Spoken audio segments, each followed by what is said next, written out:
अस्सलाम वालेकुम व्यूअर्स, मैं हूं समीना पाशा। उम्मीद है आप लोग खैरियत से होंगे। व्यूअर्स, कुछ अहम खबरें और अपडेट्स लेकर इस व्लॉग में आपके सामने हाजिर है जनाब।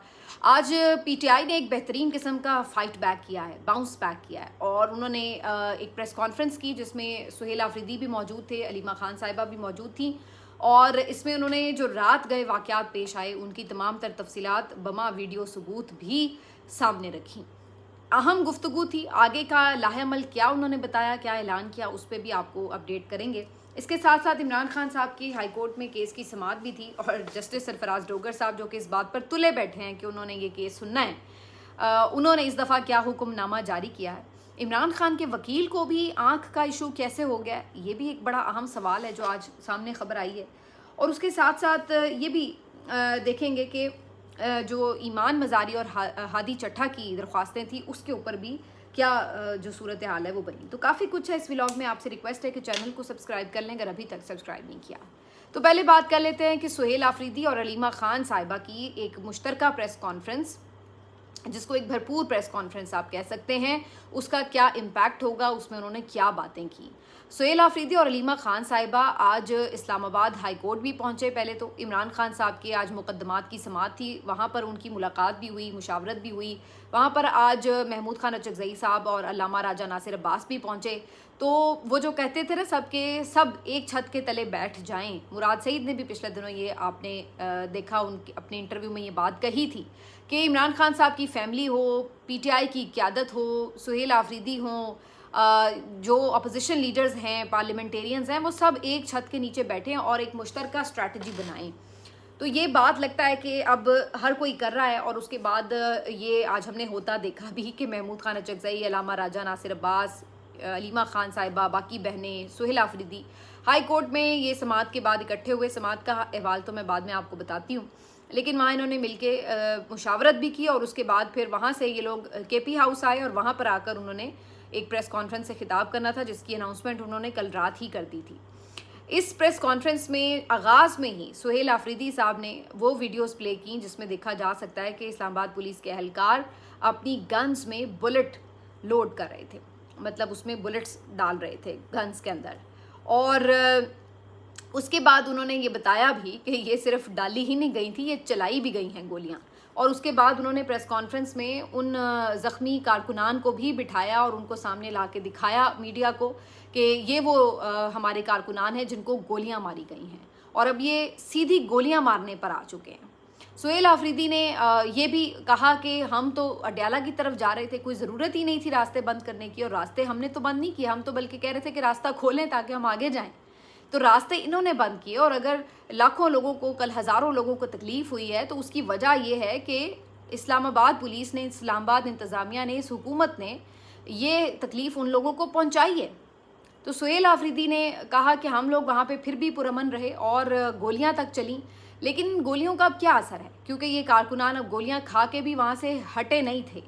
और ये भी उन्होंने कहा कि आप जितनी गोलियाँ मर्जी चलाएं, हमारे सीने हाजिर हैं, आपकी गोलियाँ ख़त्म हो जाएंगी, सीने ख़त्म नहीं होंगे, क्योंकि अब हम इन गोलियों से डर नहीं रहे मज़ीद।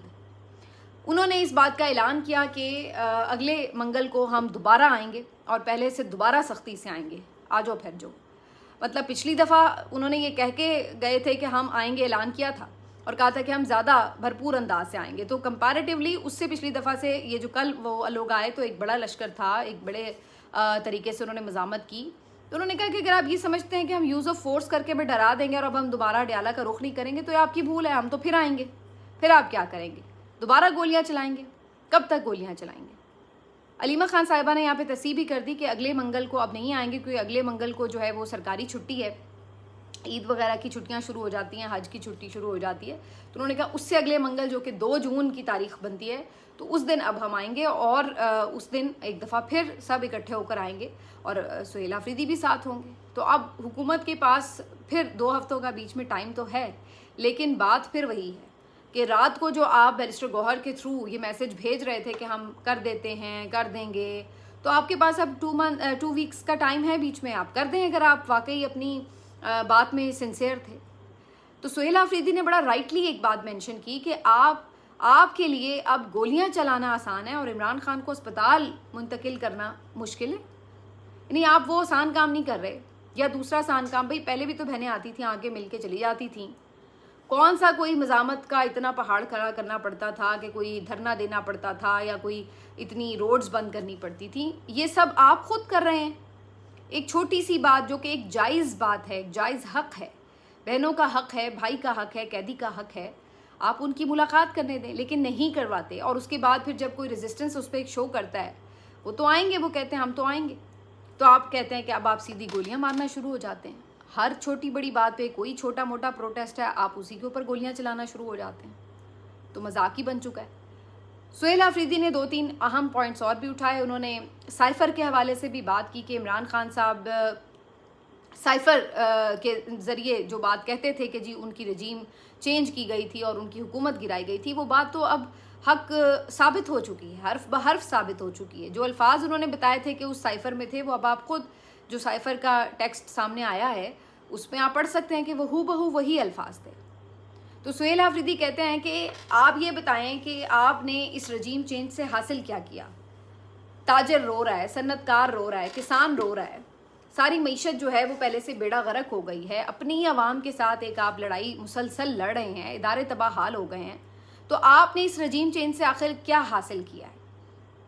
इमरान खान ने कौन सी गलत बात कही थी? इमरान खान तो यही कह रहा था ना कि हम अपने मुल्क की आज़ादी और ख़ुद मुख्तारी के लिए खड़े हैं और हम आज़ाद हैं अपने फ़ैसले करने में। रशिया भी वो अगर गया था तो वो एक ख़ुद मुख्तार रियासत का सरबराह है।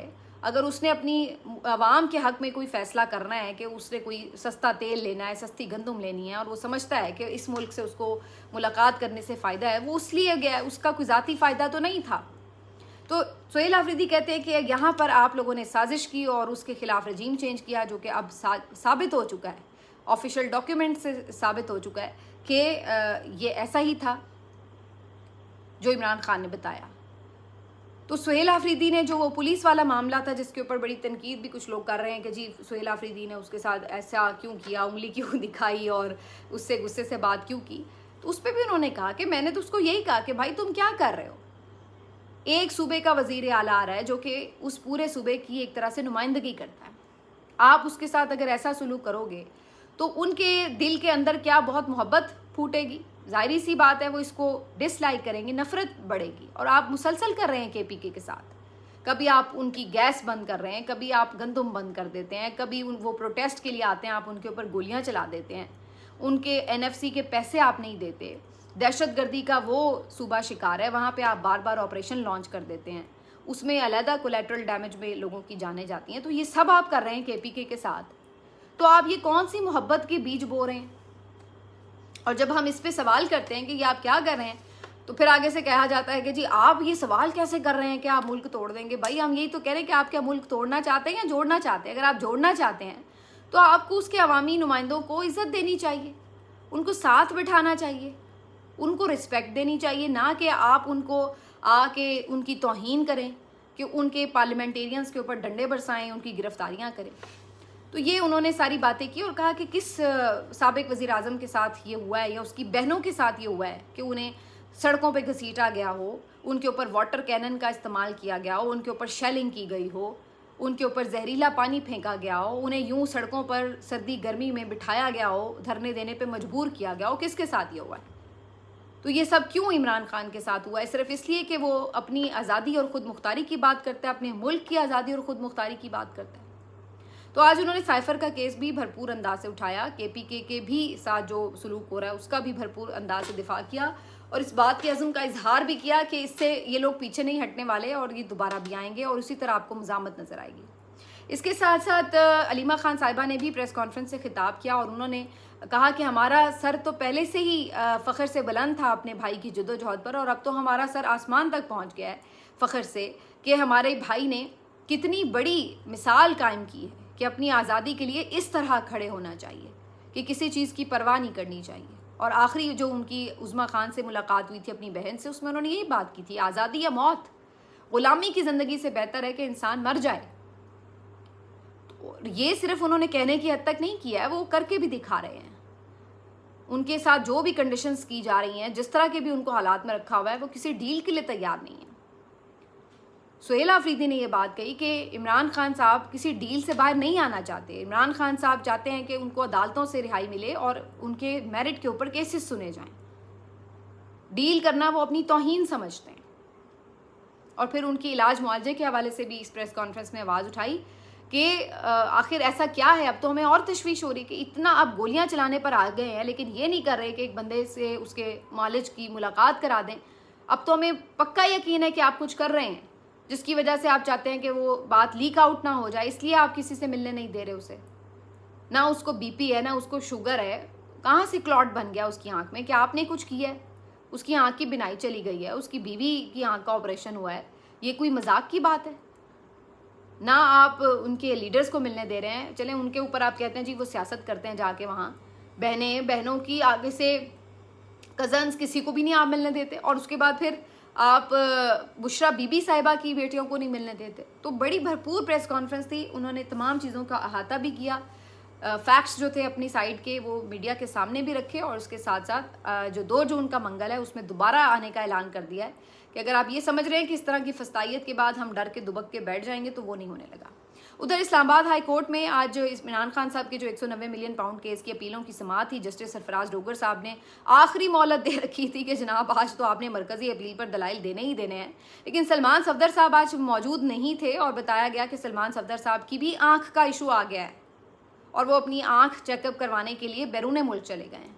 तो फिर भी सरफराज डोगर साहब बड़े गड़बड़ाए और उन्होंने कहा कि क्यों चले गए, ये क्या वो क्या, सलमान अकरम राजा साहब आप दलाइल दे दें उनकी जगह पर। तो सलमान अकरम राजा साहब ने कहा कि भाई हमने तो पहले ही कहा है कि आपने जो उनकी सज़ा मुअत्तली की अपीलें मुस्तरद की हैं, हम उसके बाद अपने क्लाइंट से मिल नहीं सके। उन्होंने कहा ये हमारा मसला नहीं है। उन्होंने कहा देखिए हम उनकी राय के बगैर नहीं दलाइल दे सकते, हम तो बल्कि उसके खिलाफ अपील करने जा रहे हैं सुप्रीम कोर्ट।